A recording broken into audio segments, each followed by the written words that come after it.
Sangsibaek Sensor Studio, le gouvernement malgache a été renversé lors d'une révolution à Madagascar. Il y a de nombreuses manifestations et révolutions dans le monde récemment. Aujourd'hui, nous allons aborder ce sujet en profondeur. Regardons cela tout de suite. À Madagascar, depuis le 25 septembre, la génération MZ organise des manifestations anti-gouvernementales dans plusieurs villes, dont Antananarivo. Ces manifestations étaient dues aux coupures fréquentes d'eau et d'électricité. Le président malgache Andry Rajoelina a apaisé la situation en limogeant son cabinet. Le mécontentement des jeunes n'a pas diminué. Au contraire, il s'est même accru. Voici pourquoi. Madagascar compte 75% de sa population sous le seuil de pauvreté, en faisant l'un des pays les plus pauvres. En plus de cela, le taux de chômage avoisine les 40%. Par conséquent, les jeunes sont particulièrement mécontents envers leur pays. Ces manifestations se sont ensuite propagées dans tout Madagascar. Dans ce processus, le gouvernement a tenté de réprimer fermement les manifestations pour empêcher leur propagation, ce qui n'a fait qu'amplifier le mouvement. En raison de la répression brutale du gouvernement, de nombreux morts et blessés ont été déplorés. Selon les Nations Unies, rien que pendant les 2 jours où les manifestations ont été les plus violentes, les 25 et 26 septembre au moins, 22 personnes ont été tuées et plus de 100 ont été blessées. Un tournant s'est produit. Le 11 octobre, l'armée a rejoint les manifestations. Alors que les manifestations s'étendaient en Madagascar, le président Andry Rajoelina a ordonné aux soldats de tirer sur les manifestants. Parmi eux, l'unité compagnie d'administration et de soutien des armées tchadiennes, une organisation d'élite de l'armée composée d'officiers administratifs et techniques, a déclaré qu'elle refusait l'ordre de tirer sur les manifestants et a immédiatement rejoint les protestataires. Ensuite, l'unité compagnie d'administration et de soutien des armées tchadiennes a pris la tête des manifestants, majoritairement issus de la génération MZ. De nombreux soldats se sont joints à eux, accélérant l'effondrement du contrôle gouvernemental. Le général Demosthène Piklas, nouveau chef d'état-major nommé par compagnie d'administration et de soutien des armées tchadiennes, a annoncé le 13 octobre qu'il dirigerait l'armée. Dans cette situation, les manifestants exigeaient la démission du président malgache Andry Rajoelina, qui refusait constamment de partir. Puis, à mesure que la taille des manifestants augmentait et que l'armée rejoignait également les protestataires, la pression s'est intensifiée petit à petit. Andry Rajoelina, président malgache, a fui à l'étranger avec l'aide de la France, craignant pour sa vie. Andry Rajoelina, président malgache, a prononcé un discours vidéo à la nation sur Facebook le 13 octobre. Il y a dissous l'Assemblée à distance et rejeté la demande de démission des manifestants.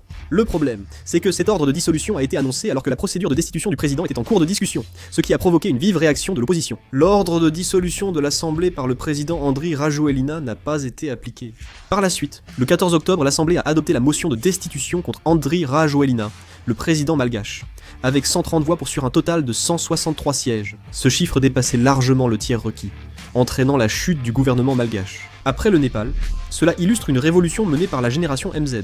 Mais ce qui est intéressant, c'est que, en 2009, Madagascar a connu une situation similaire. À l'époque, Andry Rajoelina, actuel président de Madagascar, dirigeait les manifestations anti-gouvernementales de 2009. Le régiment Capsat, déjà impliqué autrefois, a de nouveau joué un rôle clé dans les manifestations anti-gouvernementales. Il est ensuite devenu chef du gouvernement de transition de Madagascar. Il ne s'est pas présenté à l'élection présidentielle de 2013, mais il est revenu en étant élu président en 2018, et il a également réussi à être réélu en 2023. Finalement, il a aussi quitté son poste à cause des manifestations anti-gouvernementales et de l'intervention de l'unité Capsa.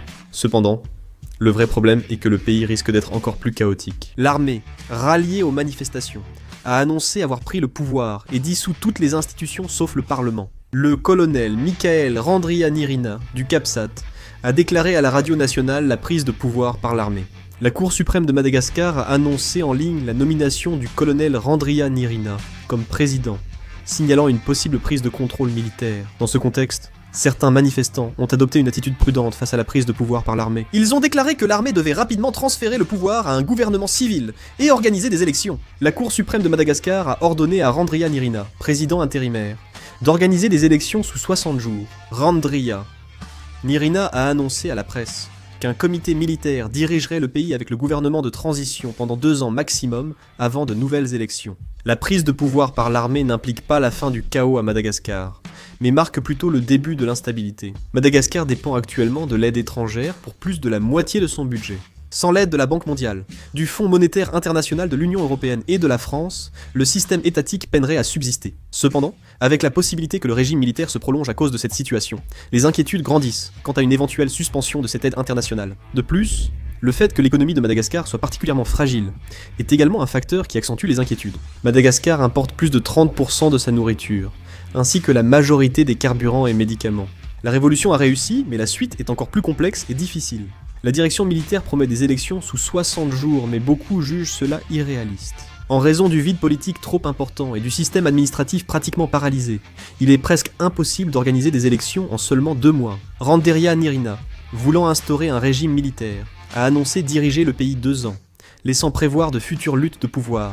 Dans ce régime militaire, des violations des droits de l'homme comme la censure ou la répression sont probables. La chaîne de télévision nationale a récemment été contrôlée par l'armée. Si cela continue, la communauté internationale sera plus distante. Dès que la dictature militaire débutera, des sanctions économiques tomberont, condamnant l'économie malgache fragile. Si des sanctions sont effectivement mises en place, Madagascar pourrait se retrouver en un rien de temps confronté à une pénurie alimentaire et à un manque de médicaments. Dans les rues, on réclame la liberté.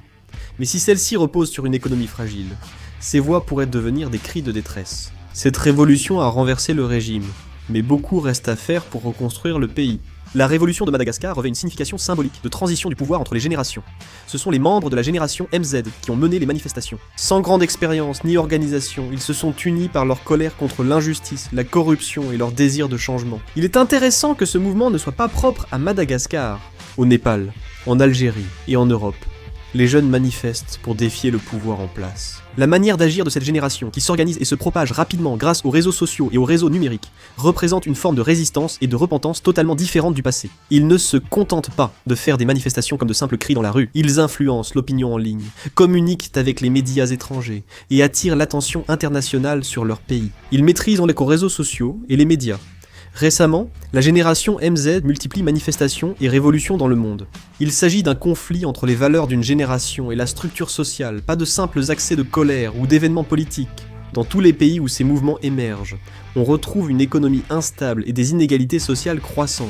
Les jeunes ressentent concrètement qu'ils ne peuvent plus bénéficier des mêmes opportunités que la génération précédente. Le coût de la vie augmente, mais les salaires stagnent, les emplois diminuent, tandis que les impôts et les dettes augmentent. Dans cette situation, les anciens systèmes et politiques mis en place par les générations précédentes entravent au contraire les jeunes générations. En particulier, dans des pays en développement comme Madagascar, Népal et Algérie, des structures politiques corrompues et des politiques économiques défaillantes poussent la vie des jeunes à l'extrême. Le gouvernement assure une situation stable grâce à la croissance, mais les jeunes perçoivent une réalité différente. Les opportunités d'emploi sont inexistantes et l'espoir pour l'avenir diminue de plus en plus. À Madagascar, plus de la moitié de la population a moins de 25 ans, et beaucoup de jeunes sont au chômage. C'est dans ce déséquilibre que la colère a explosé, car ils ne pouvaient plus attendre.